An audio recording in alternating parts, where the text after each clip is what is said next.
Hi, my name is Jim and this is Gardening Through the Seasons Inside and Outdoors. I'm going to do a real short video on not this plant here, but the one behind it right here where my hand is touching, horehound.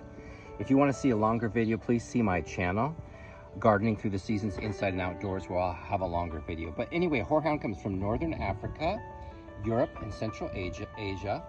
And it is a powerful, okay, first of all, I gotta say I'm not a doctor, so I can't, oh, there's a bee.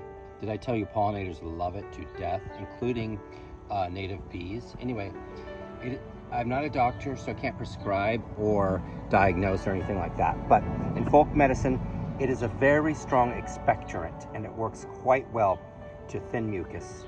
Like my videos, subscribe and let me know if you have any questions.